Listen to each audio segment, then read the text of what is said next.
Good morning. Just finished our early morning sessions before our mid-morning, or as I call the afternoon lot, at 9:30 and 8:45 before that, actually, with a one-to-one today. So I wanted to more give you something to think about today. If you are coming in, give me a hello. Let me know if it's me you're looking for. And today is about how to know if you're doing everything right, okay?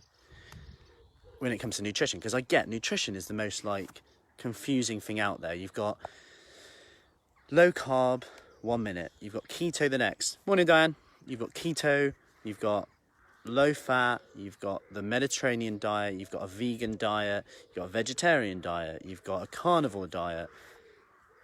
Which is the best, and how do you know if you're actually doing everything right? And because here's something I've observed is that when I speak with people, a lot of the time people often say, I'm doing everything right but not seeing results. And there's a few factors I want to touch on this with. Is number one, what do we mean by results? Because sometimes we confuse results as meaning too many things. So if we haven't really defined what the result is, we're always going to be unhappy because we don't know whether we're doing well or whether we've hit it or not. Number two, you need to get specific with that. Number two, 1 minute we talk about things like bone density, being worried about bone density around menopause. Hi, Diana. Around menopause, it could be fat loss, it could be cardiovascular risk disease with fat distribution changes around the stomach. People, getting worried about that. Then we've got COVID. So we've got all these different results. Then we're looking at them fitness. I want to, climb the stairs, make it easier. Hi, Michelle. So the problem is here sometimes is that we're doing everything right and not seeing results, but sometimes what we mean is we're doing everything right, but we're not seeing all of the results. And that can sometimes be because some of them things that I've just mentioned are actually conflicting, at least to the measures you use. So for example, if I want to drop as much weight as I can, the quickest and easiest way to do this, believe it or not, is actually not to exercise and to eat as little as possible. Because one, I will lose some fat. I'll also lose a shed load of water, and I'll also lose some muscle. So on paper, it goes down. However, that does my bone density no good. That does my fitness no good. That does my cardiovascular system no good. My lung capacity no good. My ability to climb stairs no good. Get up and down from the floor. Be independent for as long as I can. Have as much muscle to cope with potential issues in the future if I encounter any disease or illness, that is generally a worry when you look at the research at the moment. Hip fractures, going in for operations, it's the recovery that seems to be a big thing. Essentially, when you look at muscle seems to be the key thing with aging well. The more independence, the more muscle you have, the more independence you can potentially have, the better you are to deal with bed rest. Bed rest being maybe you're in hospital for large periods of time. And I know it's a depressing thing to talk about, but what I'm saying here is we have lots of contradicting things. So that's the first thing to consider, that even if you're doing everything right. Now, going on to the nutrition element of this, how do I know if I'm doing everything right? Well, the key thing with this is there's so many different rights depending on who you listen to. You've got someone talking about a vegan diet, which is fine, it can work, but is it optimal for human health? The research would say no. Ethically, that's a different conversation, and sometimes some of our beliefs can be so strong that they impact our nutritional beliefs, and that's fine. You have to do what suits you and makes you happy. But you've got to remember that if you're looking at bone density, if you're looking at muscle, if you're looking at iron, if you're looking at vitamin B, a vegetarian or an omnivore diet is going to be superior in that element.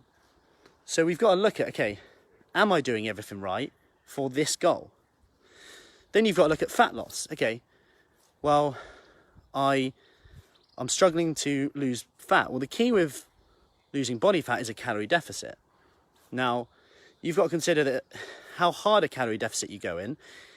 If you want to get something, if you want to achieve something, you've got to get rid of something. That's just the way life works. However, if you get rid of too much too soon, you might end up resenting it and not being, hi Debbie, you might not be able to do it for as long enough to see the results that you want. So that then defeats the object of actually doing it in the first place. So then you've got to consider, if you're doing everything right and you're looking at fat loss now, are you in a calorie deficit?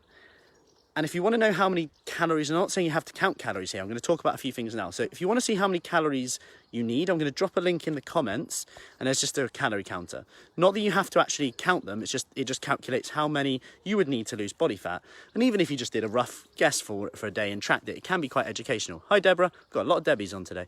Deborah's, Debbie's, Deb. So, I will talk about that. However, if you want to make it a bit more simple and you're looking at fat loss, I'm going to target this element here, because the research shows whether you go keto, whether you go low fat, whether you go carnivore, whether you go vegan, whether you, whatever, Weight Watchers, Slimming World, calorie counting, the key thing is you have to be in a calorie deficit. And when calories are controlled for in research, it pretty much evens itself out. That's not to say that low carb diets aren't superior in certain situations, because they are. For argument's sake right now, I would say PCOS, polycystic ovary syndrome, you're probably going to get a bit of maybe a bit better results, maybe more compliance, which is a key thing. AKA, if you're able to stick to it for longer, a lower carb diet might be superior, especially with insulin resistance. If you've got gut issues, generally a lower carb diet can be quite good. I would probably stay away from, lots of fermentable foods, beans, high fiber foods that are can be quite a lot of issues. IBS myself, so I get that. So it's not to say that they're there, but in general, in terms of fat loss, you want to make sure you're in a calorie deficit. Now let's look at a common situation that you could then make a change today. So I want to make this actionable. I don't just want to give you information and go, that's it. Oh, that's nice, Matt. I'll nod my head and just carry on with my day. So let's look about practical things. If you're not willing to count calories, that's fine. If you want to see how many roughly you would need, roughly, it's only a guess, and only over time that's the only way you'll be able to see. I'll drop a link in the comments after this and you can have a little look. Anyway, going on to what you could do today. So let's take an example. Had a chat with someone yesterday, 2 days ago. Crisps was their main thing. So they felt like they're doing everything right, but crisps are their main thing in the evening. And it mainly comes from not having 3 meals a day or 2 meals a day where they're getting good amounts of protein in. And as Jude mentioned the other day, I'll share her comment actually.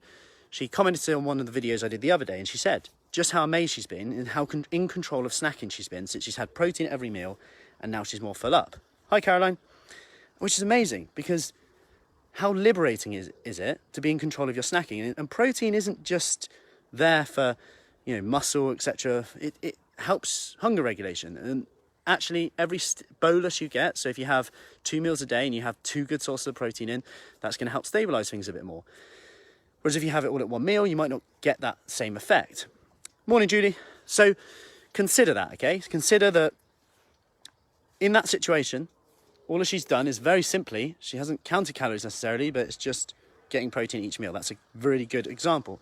Now that's helped her with her crisps, etc. And that could help you with anything that you want to work on in there. Now let's take a few different examples. For some people, they might say, right, I eat all my calories in the evening for some reason. I'm starving, hungry.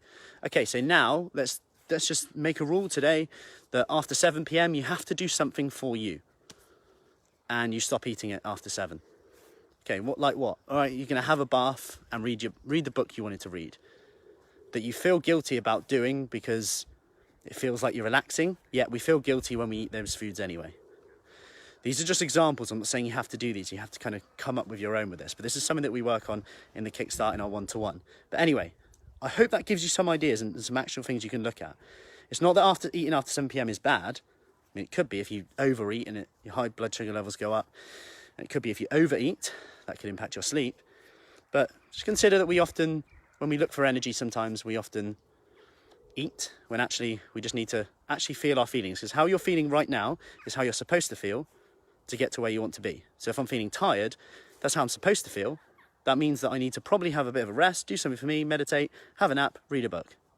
Don't beat yourself up for that, because actually the issue is not feeling tired, but actually your thoughts about feeling tired. Okay, you beat yourself up, then I eat, still don't get the energy that I thought I would get, so I eat a bit more, then I feel rubbish, feel full, feel bloated, feel disappointed. The vicious circle continues.